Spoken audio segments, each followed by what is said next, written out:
Only 40% of you are subscribed. Fix that. I want to say thank you to my Patreon subscribers and my Twitch subscribers. If you want to help out the channel, you can actually help out for as little as $1 a month. Enjoy the video and have some fun.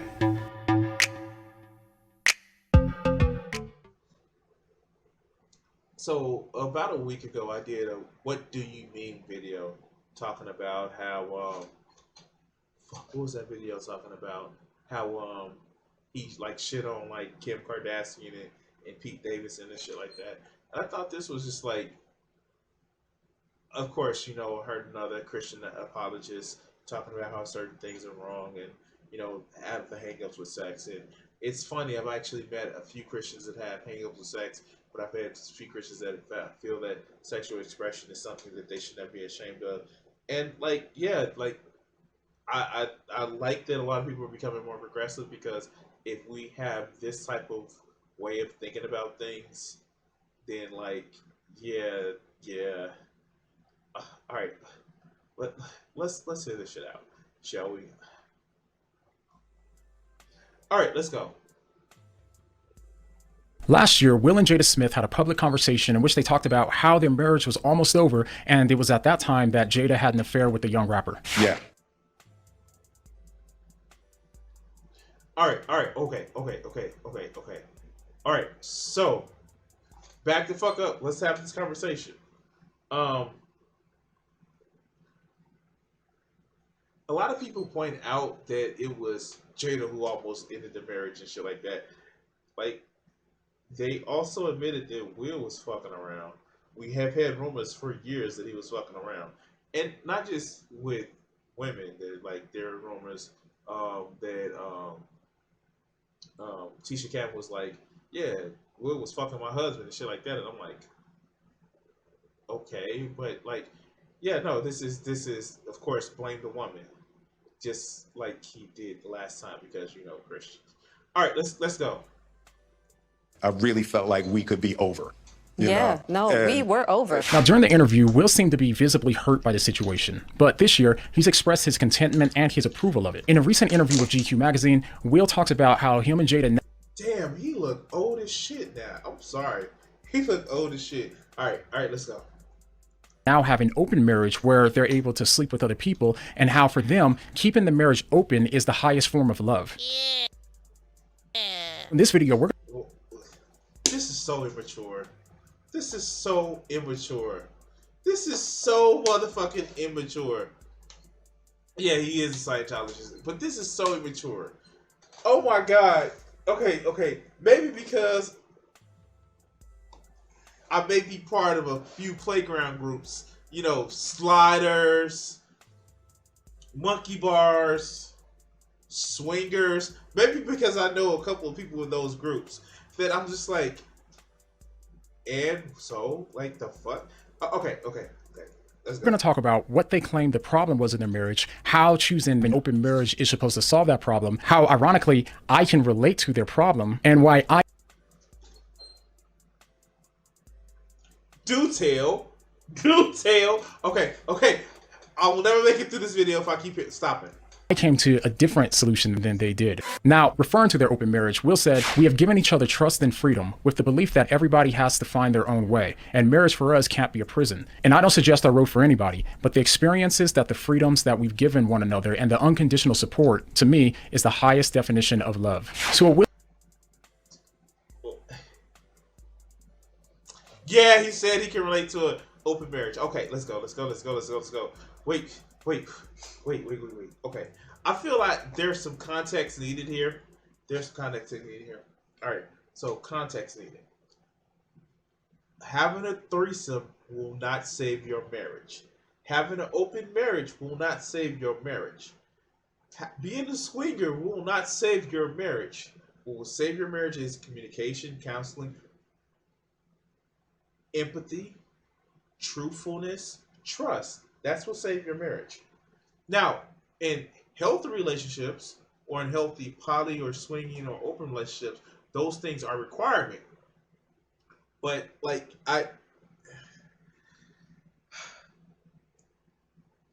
I yeah, that just saying that we're gonna open our marriage is not gonna be it's not gonna be a save all. And please don't tell me this fool is gonna try to act like that's what they're saying. Let's go. Let's go. Will seems to be saying here Wait, where's the picture? Press the wrong button. There we go. is how they find their open marriage to be more loving since they've given each other permission to have sex with other people. Will has also been vocal about the fact that one of the key moments that led to their decision was when they came to realize that it wasn't their job to make the other person happy. Jada and I. He doesn't understand what he means by that. Oh my God, he doesn't understand what he. Oh my God. Okay. Realized that we were on individual journeys, and it feels so good to get to that space where you're not complaining and worrying and demanding that a person be a certain thing to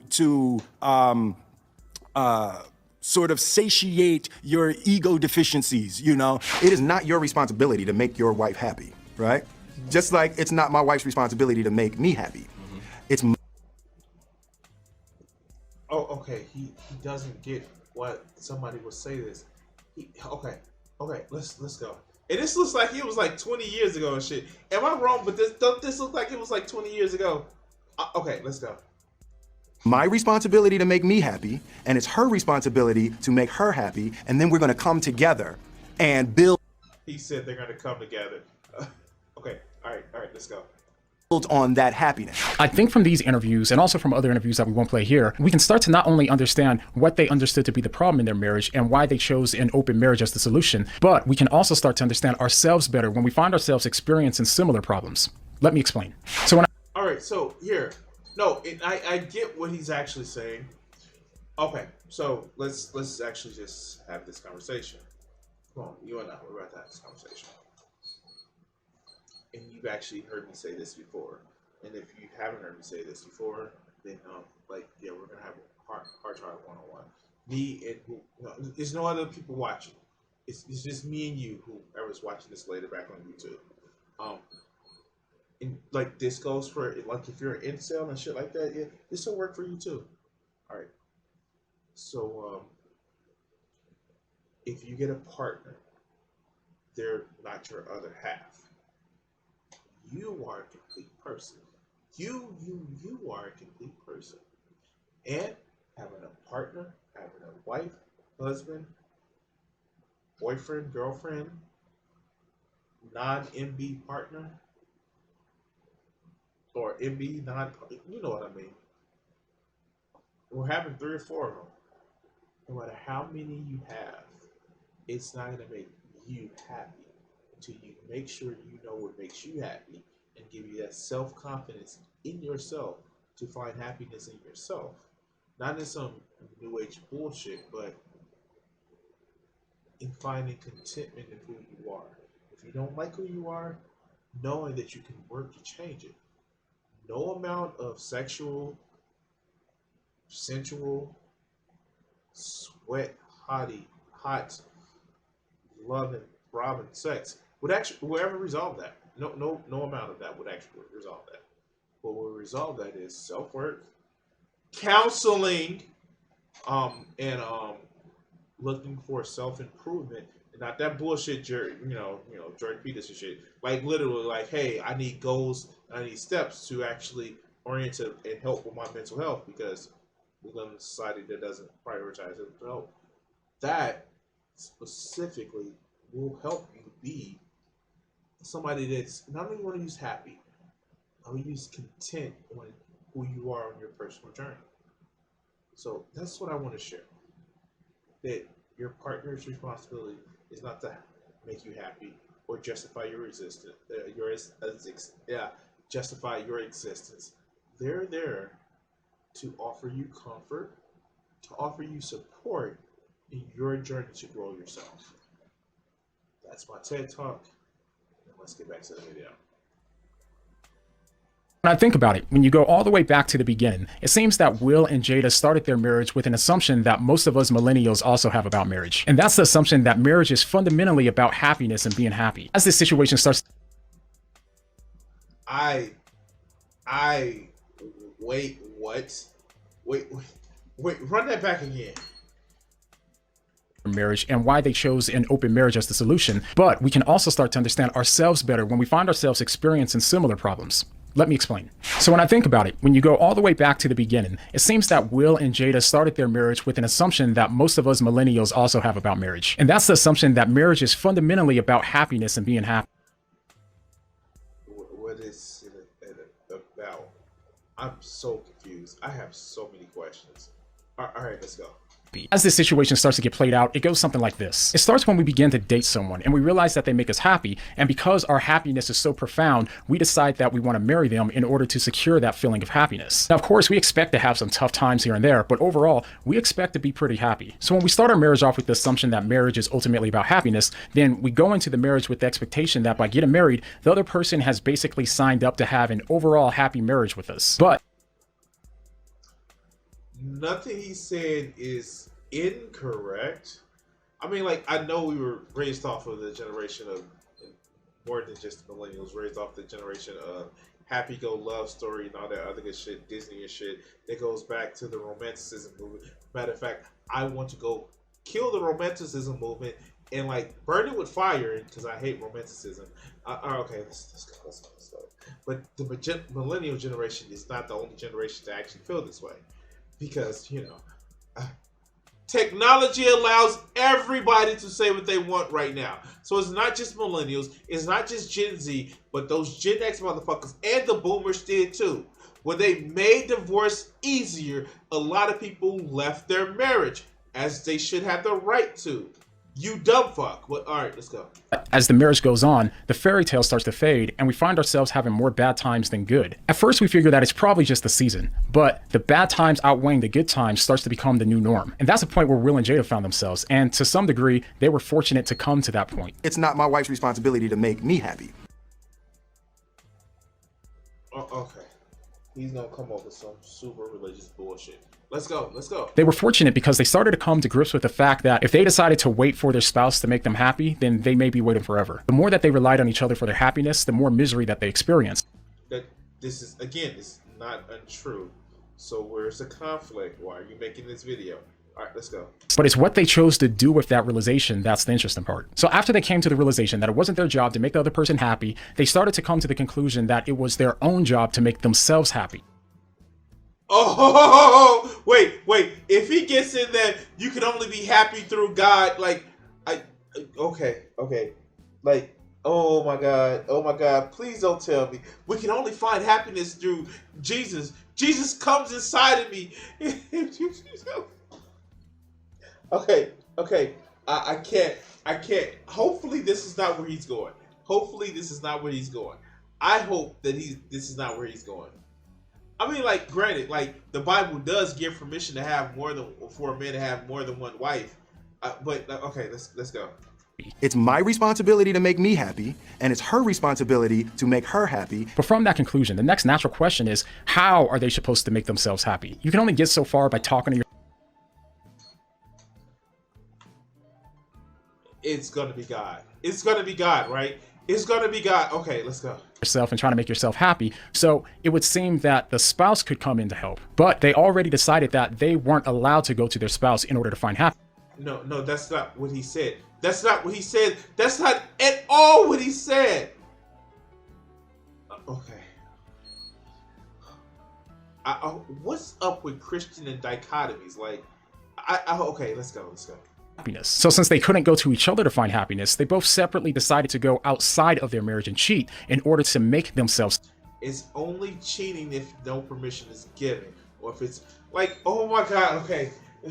All right, let's go. Happy. We decided that we were going to separate for a period of time, and you go figure out how to make yourself happy, and I'll figure out how to make myself happy. Well, it appears at a certain point, they finally decided to give each other permission to sleep with other people, and that they wouldn't stand in the way of each other's happiness, even if that meant sleeping with other people. Now, when it comes to me personally, me and my wife were in a similar position a few years ago. No, not that we were in an open marriage, but that we too realized our inability to make the other person happy, and it drove both of us crazy. Sure. Okay. whatever. Like I never mind that the Bible was written back when most people didn't live past 35, and a lifetime of a marriage was like 10 years. Like I, oh God, oh God, oh God, oh God. That's what she said. But okay, sure. Okay. Let's go. Let's go. But as we grew in our faith together, I started to realize the benefit. Of course, it's God. Of course, as we grew in our faith together, of course, God, because God, and Jesus. Again, Jesus came inside of him, and he was saved. Of being in a Christian marriage and how it actually helped to rectify that same issue. The more that my wife and I contemplated the message of the gospel and what that meant for our lives, we both started to slowly come to the realization that our expectations started to shift and that our ultimate peace and happiness and joy ultimately came from God. I can't make this shit up. I can't make this shit up. I just can't. Oh my God. Oh my God. How? Why? What? Okay. So, yeah, God makes you happy. If you're happy and you know it, say amen. Like, the fuck? All right, let's go. I realized that my joy and happiness and peace didn't come from my wife, but ultimately it came from a better understanding of who God is, how much he loves me, and what he did for me on the cross to demonstrate his love for me. And so again, Jesus came inside of you. Your joy and your happiness come. Like, they're talking about physical and mental joy, and like you're equating that to God and Jesus. I know your wife may have been screaming out, Jose, but she wasn't talking about Jesus, dog. Okay, I joke. But yeah, sure. Okay, yeah, let's go. And so when those inevitable times came when our spouse didn't have much to give for whatever reason, we were able to draw love from the source of love himself. I heard Tim Keller put it this way, and the way he punts it really resonates with me. He talks about how you can only give out large amounts of money if you have a different source of income that's paying you more than you're giving out. And likewise, if you don't have another source of money that's paying you well, then you won't be able to afford to be so generous with the money that you do have. I mean, like, it's funny. I get it. He's trying to equate that God is full of love and he's the way of giving love. But, like, what's up with Yahweh in the Old Testament? Like, that wasn't a lot of love. That was just like, do the shit because I fucking said so, or I will fucking break your stiff ass neck. Like, that doesn't sound like love to me. That sounds like authoritarian motherfuckers. I'm just saying, like, okay, let's go. You'll be more concerned with the amount of money that you're giving out, and you have to watch that money very carefully. In a similar way, this is how love is. You can be generous with your love only if you're getting an enormous amount of love from somewhere else. So in this sense, love is not a fucking resource, you dumb fuck. It is not. It is not a currency. It is not a resource. And oh God. Like, if you want to say time is a currency, if you can actually say that because you exchange it for something rewarding. But love is not a currency. It's not. Oh, okay, let's go. And what love did Jesus give you or God gave you? The motherfucker was in the ground for a day and a half, and he didn't stay dead. He came back to life. And he knew he was going to come back to life. After he knew he was going to die. That doesn't sound like much of a sacrifice. Harlan Ellison said, "Love is nothing but sex mixed spell." Maybe so. Excuse me, love? You misspelled sex right there. Will and Jada are right that you need to have another source of love in order to feel fulfilled in your marriage and to be in a position where you can give out Jesus, the other source of love. I just can't. I can't with this. Okay, let's go. Large amounts of love to one another. But in a Christian marriage, that source isn't other sexual partners, since that won't ultimately satisfy you anyway. Instead, I mean, like, Jada looks like she was getting satisfied by August. Okay, let's go.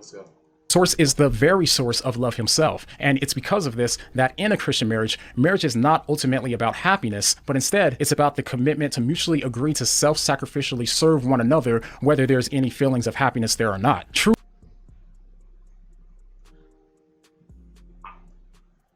This motherfucker said that you should serve one another, whether there's a happiness in there or not.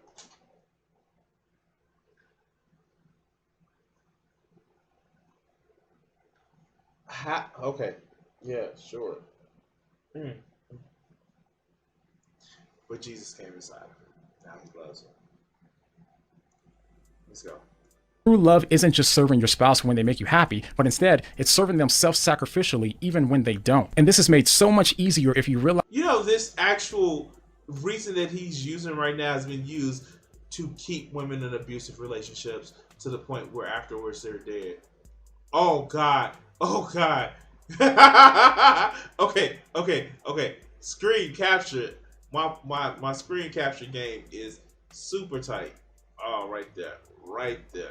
Oh God, yes. That's a good one right there. All right, okay. All right, let's say that for later. All right, let's go. Realize that your ultimate source of love is found in God rather than in your spouse. In the end, drawing your love from God will resolve that same issue while also being so much more fulfilling than having to resort to being in an open marriage. I mean, like, what if the problem is lack or non-connection of intimacy? What if you don't believe in your God? Like, we have so many questions. Most of us probably don't want anyway. Now, with that, there's so much... Wait, whoa. Let's roll it back a little bit. And drawing your love from God will resolve that same issue while also being so much more fulfilling than having to resort to being in an open marriage that most of us probably don't want anyway. Now, is he trying to convince himself, or he's just okay? All right, let's go. With that, there's so much more about this topic that needs to be said, including why agreements like open marriages and casual hookups or living together without being married and other things along those lines sound so tempting to us. But we'll save that for the next video. What's the problem with open marriages, casual hookups, being polyamorous? What's the problem? If you're showing commitment to people and playing safe, what's the problem? You think your soul is going to go to hell because it's had too much, coochie juice on your dick? Like, that doesn't make sense. It doesn't. All it sounds is that you may not like sex as much as you claim, or you may not like it with your partner as much as you claim. I'm so confused. I can't, guys. I can't. This whole shaming of sex is just detrimental. I'm tired of it. I can't do it. I can't. Like, dude, like, I'm somebody who's poly. I can have multiple relationships, and it doesn't diminish my love for a partner. Isn't there God example of a poly relationship? It's just one-sided, of course. But all right, I can get well into that conversation in a very bad way, but we're gonna cut a section here. So please like, share, subscribe, and all that good shit. Thank you for watching, and yeah.